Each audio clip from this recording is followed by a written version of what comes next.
Good afternoon, ladies and gentlemen. How are you all doing? Nice. A little nervous.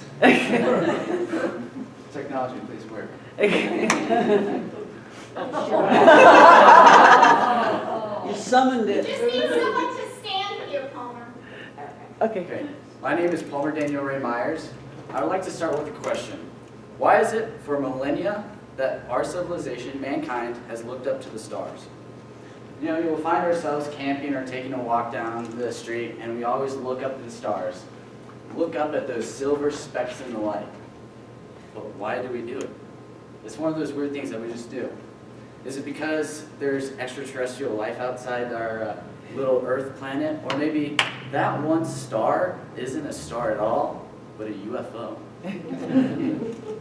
It's kind of impossible. So, and the weird thing is, our ancient civilizations all across the world have built these huge structures underneath the stars, and they've plotted their seasons for farming, their calendar based off the stars in the lunar of evolution. And even in the 60s, the United States was so fascinated on putting a man on the moon. For what reason? Because we wanted to do it? Because we had to beat the Russians to the moon? I mean, it's the moon. It revolves around the Earth. JFK once said, we choose to go to the moon in this decade and do the other things not because they're easy, but because they're hard. Because that goal will serve to organize and measure the best of our energies and skills. Because that challenge is one we are willing to accept and one we are unwilling to postpone. The year is 2017, and NASA wants to put a man on Mars. That's a 6-month journey from Earth to Mars. And they would stay there for 18 months.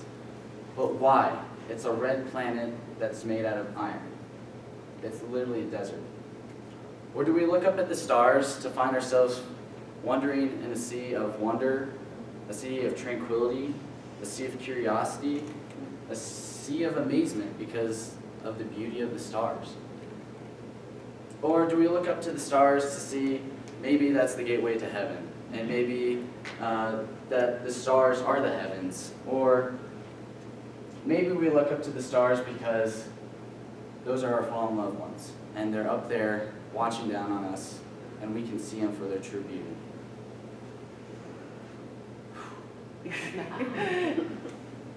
Okay.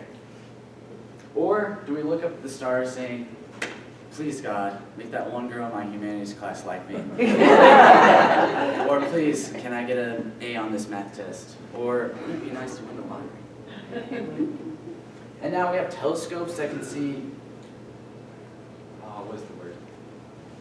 That can see light years into space and see stardust and nebulas that perform beautiful, beautiful photos of just effortlessness. And space that has no limits. There's nothing stopping it from growing. Space is ever continuing. And it's just kind of like a metaphor. I mean, we put a man on the frickin' moon. There's a footstep on the moon, and we did that first. No one else did it, and we did it for mankind. We did it because we wanted to, because that was our goal to do. And we did it. And in the early 1900s, people said it is impossible to fly. We'll never fly. And now we have jets and planes that can do the impossible and can fly. I mean, passengers. Millions of people fly all around the world today. And now we did something in just the past few years that are something from science fiction. We have rockets that can take off into space and self-land. You'd only find that in books of science fiction or books, movies. But why are the stars really important? Is because they're just space gases, balls of gas that everything evolves around and produces light? Or maybe stars are just more than us. I don't think stars are that important, to be honest. What is important is your dreams and your goals in life. There's no one here to stop you from telling you you can't do your goals. You can't not do this. And the people who stand in your way, who don't make you, who want to see you fail, those aren't really your friends or the people who really care about you. And so, no matter what age, you can still achieve your goals. You can never give up because your goals are the one thing that makes you you. Because those are the things you want to accomplish in life. And you can't let anyone tell you otherwise because you can never give up to reach your goals. Thank you very much.